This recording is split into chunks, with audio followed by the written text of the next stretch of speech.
Partai hidup dan mati kini akan dilakoni oleh timnas Indonesia di 2 laga tersisa putaran ketiga. Ya, timnas Indonesia akan melawan timnas Cina pada Juni mendatang di Stadion GBK. 5 hari kemudian timnas Indonesia akan bertandang ke markas timnas Jepang. Di 2 laga ini anak asuh Patrick Kluivert punya peluang untuk meraih kemenangan, di mana hasil tersebut membuat peluang timnas Indonesia untuk lolos ke babak berikutnya masih terbuka lebar. Menjelang laga ini timnas Cina pun melakukan provokasi. Menurut salah satu media Cina, ada pelanggaran etika yang dilakukan oleh Jepang menjelang pertandingan melawan timnas Indonesia. Salah satu media Cina yaitu Sohu menuliskan bahwa Jepang yang tidak diperkuat oleh 7 pemain kuncinya seolah mengalah demi keuntungan timnas Indonesia. Sikap Jepang tidak hanya melanggar etika olahraga, akan tetapi juga menempatkan Cina dalam situasi yang sulit, jelas media Cina tersebut. Bahkan jika Cina memenangkan setiap pertandingan itu tidak berarti apa-apa, sambung Sohu. Yang menariknya, media Cina itu juga menuliskan bahwa publik di sana mengira bahwa Jepang akan membantu timnas Cina di 2 laga tersisa ini. Namun hal itu tidak sesuai dengan kenyataan. Publik mengira bahwa Jepang akan membantu Cina menghalangi timnas Indonesia dan melaju dengan sukses, tetapi mereka menghadapi situasi tidak terduga, jelas media itu. Ya, masih dari sumber yang sama, keputusan Hajime Moriyasu yang tidak memanggil 7 pemain utamanya dianggap sebagai provokasi. Langkah ini merupakan provokasi terang-terangan oleh Jepang terhadap Cina dan menyiratkan bahwa mereka dengan sengaja menyerahkan kemenangan untuk Australia dan Indonesia, jelas media tersebut.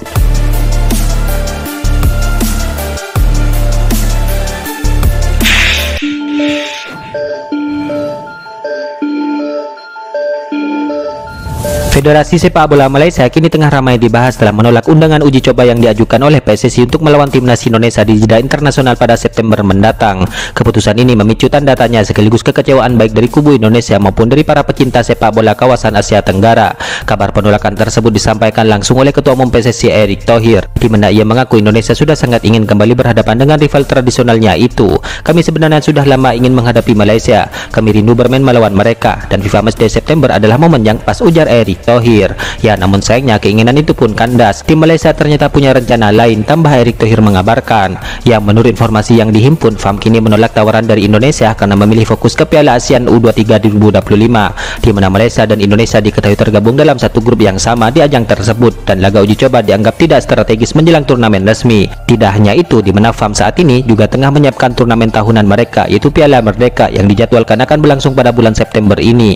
Agenda ini dianggap lebih prioritas ketimbang menggelar laga persahabatan dengan Indonesia. Penolakan Malaysia ini langsung menuai kritik termasuk dari legenda sepak bola mereka sendiri yaitu Safes Ali, di mana mantan penyerang andalan mereka itu menyayangkan keputusan FAM karena menurutnya pertandingan melawan Indonesia bisa menjadi parameter penting. Timnas Indonesia sudah berkembang pesat dalam beberapa tahun terakhir. Mereka bukan lagi tim biasa. Mereka bahkan sudah bersaing di level Asia dan punya banyak pemain yang berkarir di luar negeri, kata Safes Ali. Ya, sementara di media sosial sejumlah warganet Malaysia dan Indonesia ramai menyindir FAM. Beberapa dari mereka menyebutkan bahwa FAM seolah menghindar, padahal sebelumnya sempat mengeluhkan Indonesia yang tidak mengirim tim utama di ajang AFF. Menanggapi penolakan dari Malaysia, PSSI pun tidak tinggal diam, di mana opsi untuk mengundang tim-tim lain seperti Lebanon dan Kuwait kini tengah dipertimbangkan sebagai alternatif. Asisten pelatih timnas Indonesia yaitu Alex Pastor pun menyebutkan bahwa laga melawan negara tim Timur Tengah justru bisa memberi pengalaman yang lebih berharga. Jika lolos ke babak keempat kualifikasi Piala Dunia 2026, besar kemungkinan kita akan berhadapan dengan tim-tim dari kawasan Asia Barat. Jadi uji coba melawan Lebanon atau Kuwait akan sangat bermanfaat, ujar Alex Pastor. Yakini publik menantikan langkah resmi berikutnya dari PSSI. Sementara itu, absennya duel klasik Indonesia versus Malaysia di jeda internasional mendatang tampaknya harus kembali menjadi kerinduan yang tertunda.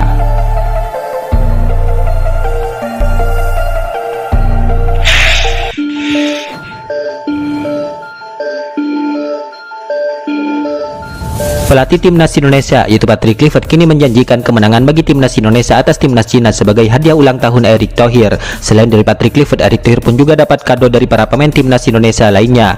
Ya, Erick Thohir merayakan ulang tahunnya yang ke-55 dengan cara istimewa, di mana ia menggelar makan malam bersama para pemain dan staf pelatih timnas Indonesia di Bali. Pelatih timnas Indonesia yaitu Patrick Kluivert pun turut naik ke atas panggung untuk memberikan ucapan dan kejutan, di mana dalam sambutannya ia berjanji akan memberikan kado spesial berupa kemenangan atas timnas Cina di laga terdekat ini. Pak Erick, selamat ulang tahun dari kami, semua staf dan pemain. Hadiah kami untuk Anda adalah 3 poin melawan Cina, ucap sang pelatih. Ya, melalui unggahan di media sosialnya, Erick Thohir pun mengaku sangat bersyukur dan tersentuh, di mana ia merasa beruntung selalu dikelilingi orang-orang yang peduli. Alhamdulillah, saya dikelilingi orang-orang yang penuh kasih dan selalu mendukung langkah saya, terutama keluarga dan para sahabat dekat, tulis Erick Thohir. Semoga di usia yang ke-55 ini, saya bisa terus berkontribusi untuk keluarga, masyarakat, dan tentunya bangsa Indonesia. Terima kasih untuk semua doa dan ucapan yang diberikan di hari spesial ini, tutup Erick Thohir.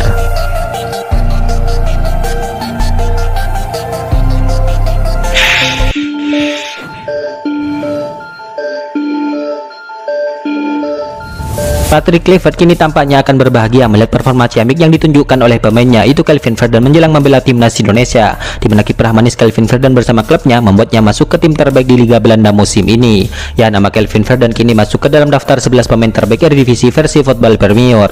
Media asal Belanda itu memilih pemain terbaik di musim ini melalui pemungutan suara.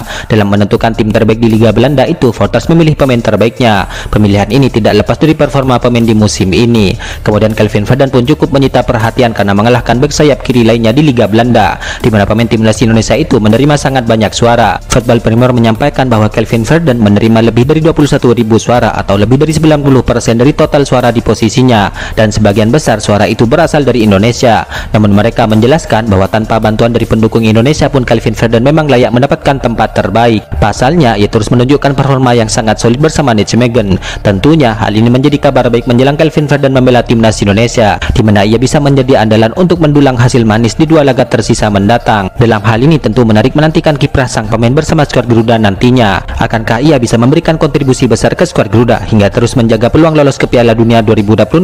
Ya, dalam hal ini tentu ini patut kita nantikan.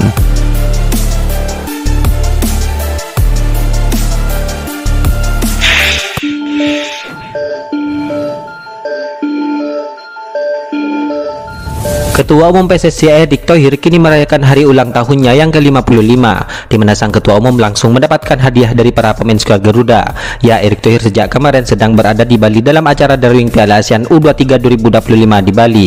Hasilnya timnas muda Indonesia masuk ke dalam grup A bersama timnas Malaysia, Filipina dan juga Brunei Darussalam. Kemudian di malam harinya Erick Thohir makan malam bersama dengan skuad timnas Indonesia senior yang melaksanakan pemusatan latihan di Bali, di mana anak asuh Patrick Kluivert tersebut akan melakoni laga lanjutan putaran ketiga pada Juni mendatang. Di sela-sela acara makan malam itu, Patrick Kluivert dan kapten skuad Garuda yaitu Jaya Isyas memberikan hadiah ulang tahun kepada Erick Thohir, di mana Erick Thohir mendapatkan sebuah bingkai foto skuad Garuda yang disertai dengan tanda tangan semua pemain. Meriahnya lagi, di acara itu beberapa pemain turut ikut menyumbang lagu untuk membuat suasana meriah. Dilihat dari unggahan story akun Instagram Exco PSSI yaitu Arya Zulingga, pemain yang menyumbangkan lagu itu adalah Marcelino, Joy Pulupesi hingga Emil Audero. Ada pula duet Mercedes dengan Nadio yang menyajikan lagu Gamo Famere menjadi yang terpecah dan viral di media sosial, di mana tepat pada momen ini para pemain membuat barisan membentuk ular dengan dipimpin Beckham Putra dan semuanya kemudian berjoget. Ya, benar saja momen terseru tersebut pun langsung viral dan banyak warganet yang terhibur atas aksi para pemain tersebut.